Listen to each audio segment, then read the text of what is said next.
Think you know what way it's going to go? Make your bet at Sports Interaction. Whatever your sport, Sports Interaction has you covered pregame, live betting on all major sports, and all prop bets. Want to bet? Head to sportsinteraction.com/SDPN. 19 and over, please play responsibly. CJ, I understand that you paid attention to the Tempe City Council meeting that happened earlier this week. It was like a 4-hour meeting or something. Like, that was nuts. Yeah, and here's the thing. So I started because this is an interesting. The Arizona Coyote saga has basically spanned my entire career as a hockey writer, right? It has. So I've been down there. I covered the court case back in the day when Jim Balsillie was trying to move the team, and got a bunch of us Canadian sports writers about 5 trips to Arizona in a short period of time, which was appreciated. Um, but it's kind of call it a pet project. Anyway, so I started watching this council meeting in Tempe where they were to vote on the arena deal, and I figured maybe an hour, whatever. I was doing a treadmill run that day, and it started at 6 p.m. my time. I was running on the treadmill, listening to the start of it. Then go and start making some dinner, eat dinner. It's still going. Got some games on in the background. Like this thing took me nearly till bedtime. Oh Uh, my God. but by the time it ended up being over, but once you've invested a certain amount, like you're not going to pull out. And honestly, a lot of it was interesting. You had Gary Bettman, Bill Armstrong, the GM of the Coyotes. You had Alex Morello, who owns the team. Javier Gutierrez, their president. Like they all had to speak at various points in time. Gary Bettman dropped a few little nuggets of things that at least I didn't know about the team's intention. And finally, at the end, there was 3 separate votes to do with the arena deal. They all finished 7-0 in favor of the Coyotes, with the mayor, the deputy mayor, and the councilors supporting going ahead with these arena and entertainment district plans. And the final vote now goes to the citizens of Tempe. There's a referendum they'll have that starts in April and ends May 16th. So it was a journey. There was some funny moments too, like where random citizens just came up and either railed against it or supported it. There was a guy in Coyotes gear who Yeah. talked. I put a still photo I snapped of it out, but he talked about he was living in Tempe and he was a Coyotes fan, so he moved to Glendale, and just only to find out they're moving back to Tempe, and that got everyone. It was a light moment in an otherwise long meeting. No.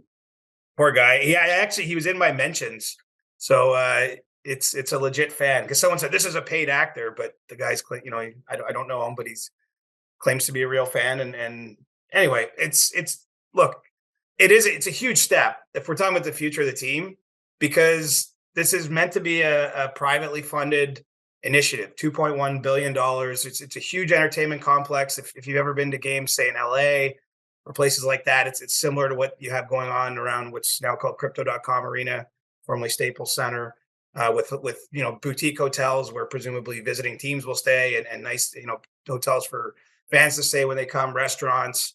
I think there's a concert venue, there's a practice rink for the Coyotes, all in this contained area. And the key for Tempe is that the area where it's being built is actually a landfill right now, and I think it's going to cost somewhere in the neighborhood of $70 to $80 million just to clean it up where it could be used for land. And Wow. if you think about if you had that in your city, I mean, who's paying that much money to then develop on that land? It's probably going to have to be something like this, where obviously there could be huge payoff for the Coyotes over time. And so we'll see where they go. But this was a big step, because if that was voted down, I don't know. We'd probably be back on this pod talking about the future of the Coyotes. Are they moving? How does that work? But instead, this does seem like a pretty good indication. They'll stay. They'll be staying in the desert for the long term future. And so that was one thing I should mention, Julian. Gary Bettman said that as part of this, if this gets approved and goes ahead, the owners of the team will sign a 30-year non-relocation agreement with the city of Tempe. And so, presuming this happens, takes 4 or 5 years or whatever it does to build the arena and everything around it, then you got 30 years beyond that the Coyotes would be locked in with the city of Tempe. So it was a huge step forward for an organization that's been looking for some security for a long time. So you're telling me we're in the final months of potentially of all of those Arizona Coyotes moving jokes people like to make. Yeah, it seems to me that way. I mean, look, I can't say how the citizens of Tempe are going to vote. I don't know one person personally who lives in that city, but it, based on the tenor of the council meeting, where there, I think there was 39 different people spoke, and a lot of them were just with average citizens in that city that had an opinion that they wanted to share. There was a tremendous amount of support for the project, including from like the former mayor. Like a lot of what I would guess, again from afar, influential people came up and spoke in favor of it. And as I say, if you live there, this is a privately funded. It's actually, we won't get into it because it might not translate well to a pod, but they've come up with a unique way to make the finances of this work. And it does involve not having the citizens be on the hook for building the arena or anything like that. And in fact, if they build it and no one comes, if there's not a lot of sales, or it doesn't generate the interest, I mean, the Coyotes are still on the hook. And basically there's a function where the taxes go up for anything that's sold in that area to basically accommodate for any losses. So it's a pretty safe bet. It looked like, I mean, there's no certainties in life, but it looked like a pretty safe bet for the citizens of Tempe. And so I would think for that reason it's going ahead, which does mean, yeah, a lot of jokes and memes and Coyotes to Quebec City or Houston talk, goes by the wayside. And I guess people start fixating on another problem city. I don't know where that is right now. We actually don't have a lot of it in the NHL compared to where it's been at earlier points in my career. Yeah, I mean the Panthers. I mean fans will show up to those games. That once upon a time they were looked at as that team. Yeah, I can't think of any other team that's really.